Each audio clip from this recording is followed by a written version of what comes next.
My name is Jessica Molina. I'm a lettering artist and illustrator. I'm based in Dallas, Texas, in the United States. I've been licensing my artwork on and off since 2019. Honestly, I think what surprised me the most about the program was how much strategy Kat thinks about before she even starts creating a collection. And the strategy that she teaches makes perfect sense. It's almost when you learn it, you're like, oh, duh. But it's hard to think that way when you're kind of in the trenches. There's also a lot you need to know about the way the industry works and the way that artwork is licensed. I think that she has that insight too, that she's able to pull from why she creates her collections the way she creates them and how to integrate strategy into actually creating the artwork. I think that was the most surprising thing for me to learn, was that it's not about just making a lot of artwork. I think a lot of people think like, oh, if I'm just prolific, then that's enough. And it may well be for some people. But, for Kat to teach us that actually there's a lot of thought behind this and there's a lot of strategy behind this will take you a lot further.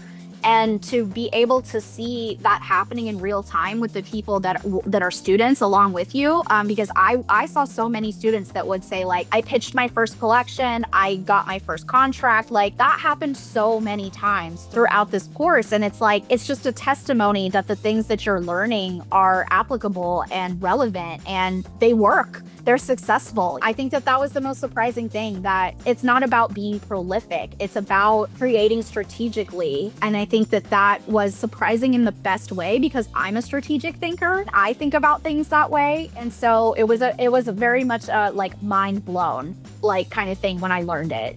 And it was very cool to see it working in real time with so many students in the course.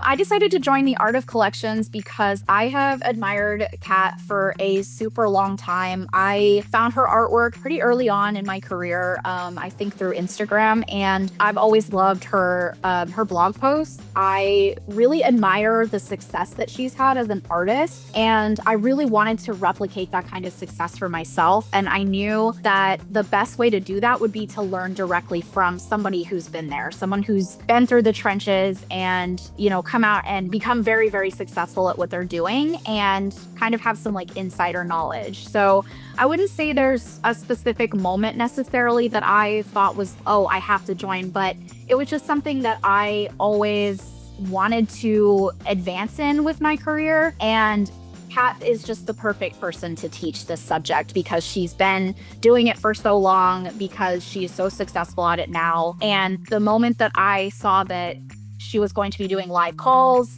and that there was going to be a sort of very portfolio-driven component to the course, I think that made a difference for me. And I felt like it was going to be well worth taking. Like I said, there's almost nobody better to be teaching about art licensing just because she's been in it for so long and seen so many iterations of how the industry has changed. And she's been able to always roll with the punches and still stay basically at the top of her game for a really long time. And that's the person I want to learn from.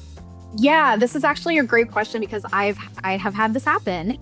I have a friend who has been on the fence. What I would say to someone who's on the fence or unsure about joining the Art of Collections is I would say if you want to take art licensing very seriously, or if you want it to be a serious income stream for you, even if it's not your only income stream, I think it is well worth the price. Yes, it is, on the higher end, but I think the value is phenomenal. I think it's top notch. First of all, you're learning from someone at the top of their game. You're learning from someone who knows the ins and outs of the industry. On top of that, you're getting a lot of value out of the collective as well. So it's not just about Kat, which is great on its own, but you're also getting a lot of value with the collective because you have a community of people that are cheering you on and also going through the same thing with you. And they're all very transparent. Like, I don't think I've ever been in a course that has a more supportive group dynamic than this one. I tell people all the time, as a creative person, you have to have a community. That's, I think, one of the most overlooked parts of being a creative business owner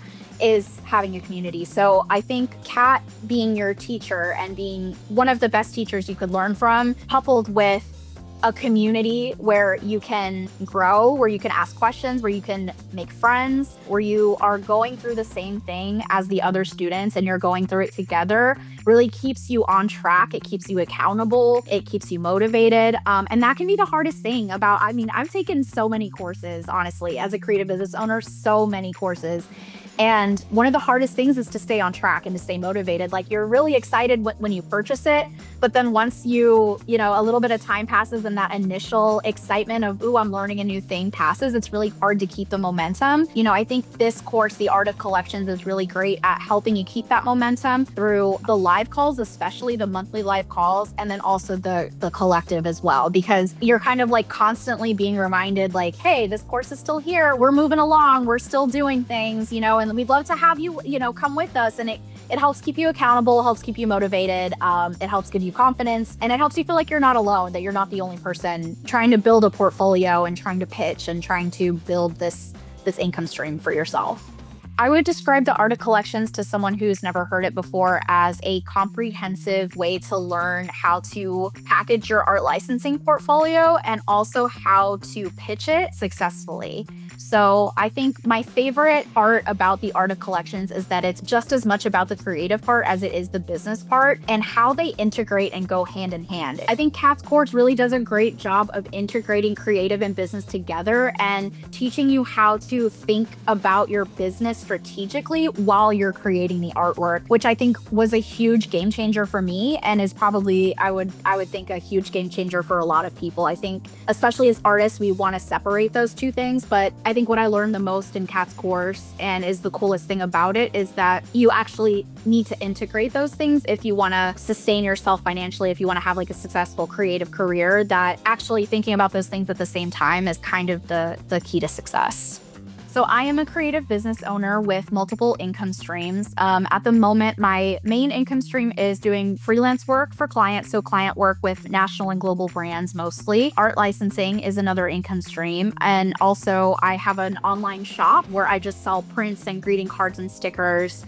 And I also do brand partnerships, which is like social media content for brands. So those are kind of my 4 main income streams. And so, yeah, I'm pretty busy. I'm always doing something. As I like to say, there's always something to be done when you're running your own business. People will ask me like, oh, do you have stuff to do today? It's like, there's always stuff to do. So with the Art of Collections, how I fit it into my schedule is by breaking down all the videos into chunks. And what I love about this course is that it's self-paced, because I think sometimes when you're taking a course where each video is kind of released every week, that seems like a good idea. But then if you have one week where life comes at you and you kind of get off schedule, it's hard to get back on schedule sometimes. And then you might start to kind of spiral and be like, oh no, now I'm 1 week behind. Now I'm 2 weeks behind. Now I'm 3 weeks behind. And then you feel like you're never going to catch up, and then you kind of give up. So what I like about the Art of Collections is that it's self-paced. So if one day I'm feeling super inspired, I would watch like 3 videos in a row.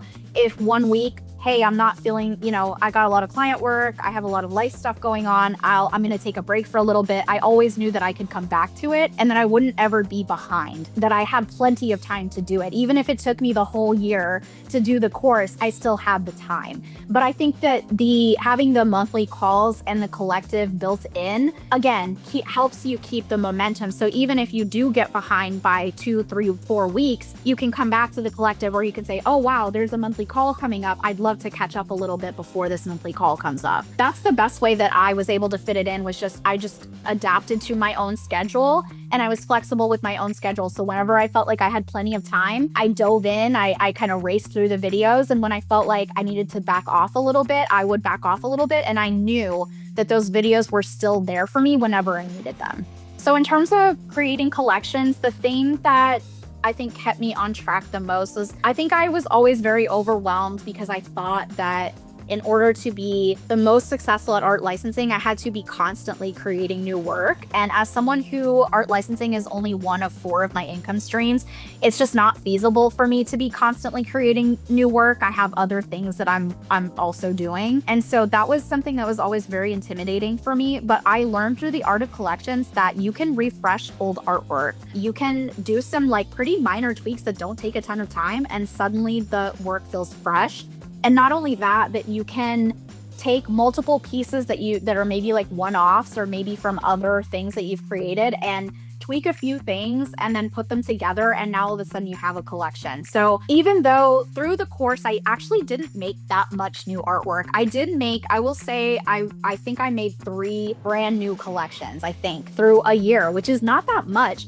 But if you look at all of the collections I made from old artwork and piecing together old artwork based on the strategies that Kat taught us in the course, I think I have like 10 like new, it's like triple the number of collections that I thought I had. And it's because I didn't box myself in by saying you have to constantly make new artwork. And Kat taught us that very well, that you don't have to be constantly making new artwork. Like, yes, you should make new artwork, but that doesn't have to be the only thing you do. And for me, as somebody that's been doing this since like 2016, I have a pretty big body of work. And so it allowed me to look at my portfolio with fresh eyes and be able to pull things out and say, how can I refresh this and make this relevant for today? And I learned how to do that from the strategies that Kat teaches in the course. I really do feel like it doesn't matter if you're a beginner who has no artwork or if you're someone like me who has a ton of artwork. I really do feel like this course works for like the whole spectrum, because you can either be building your portfolio by making new work as you go along with the collective and along with the monthly calls. Or if you're someone like me who just genuinely doesn't have the time to be making new artwork every month, you can take from your old portfolio, you can take from your body of work and piece together things to make them feel new, and you're still getting something out of it. I think my favorite part of the Art of Collections has actually been getting to know Kat and feeling like someone like Kat is in my corner and getting to know her and getting her stage advice on a one-on-one kind of way, because I was one of the first people to sign up for the Art of Collection. So with that, I got a portfolio review from her. It was just so eye-opening to see it through her perspective and through her lens. You get so bogged down in your own view of what your art looks like or what you think your art looks like. And I think it was really excellent to be able to get her viewpoint as somebody who's been in the industry for a long time and someone who's an expert in the industry. I wouldn't say that I was lacking confidence, but I was definitely feeling like a little bit lost and a little bit like, what am I doing wrong? And being able to get her one-on-one feedback more than once was very inspiring, eye-opening. It actually made me feel a lot better about how things were going. Like, she was able to coach me in a way that I could see my wins, the wins that I had already had. She was, very good about cheering me on and reminding me, you have already done so much good stuff. You've already done so much good work. You are well on your way to doing great things, so keep going. And so having that like personal relationship with Kat has been my favorite thing, because now I feel like I can literally just send her a DM or an email and just ask her a question, and she will, when she has time, she will answer, and she'll be honest and she'll be transparent. I have a new art friend, and that honestly, that has been my favorite thing about the Art of Collections. You never feel like she's gatekeeping anything. Like, you never feel like she's like, I don't want to answer that, or I don't want to say, she'll literally just tell you, which is really nice. And it's something that I appreciate, and it's something that I strive to do too. Like, I strive to be an artist that I'm like, just ask me anything. Like, just ask. I'm very open about pricing and contracts, and I'm like, it can only help everyone. It can only help the entire industry. And that's something I strive to be. And so I love meeting other artists and creatives who are transparent and open like that as well, because I think it just serves all of us that much better. So what's changed for me the most since joining the program is that I've been able to view my entire body of work as worth pursuing and worth keeping in my portfolio. I'm definitely somebody who likes to move on very, very quickly. And once my style has evolved, I kind of want to pretend like the old me didn't exist and the old me didn't make artwork. But I've definitely learned that there's still value in having that artwork in your portfolio, and that there are still clients that want to see that work and that are willing to pay for that work. And not only that, that I can refresh old work and bring it with me into whatever my new style evolution is. That has been the biggest sort of mindset shift for me, is that you can repurpose old things and make them feel new again. And also that clients still want to see, like, even if there's something you made 5 years ago or 10 years ago, there's still value in that artwork, both on a personal level, but also on a financial level. Like, there's still value to that artwork. And that has been the biggest mindset shift, I think, for me from the art of collections. Before joining the art of collections, I was really struggling with feeling like I was maximizing my potential with art licensing. I had some deals that were kind of on and off. I had sort of a lot of like one-off deals where I would get one piece licensed or just like a couple pieces licensed. And I was looking for more steady income and more consistent client work. So that has been my biggest struggle before joining the art of collections. You can follow me on Instagram at cjustletter. You can also visit my website, jessicamolina.com. But I'm basically on every platform as at cjustletter: Instagram, Pinterest, TikTok, all the things.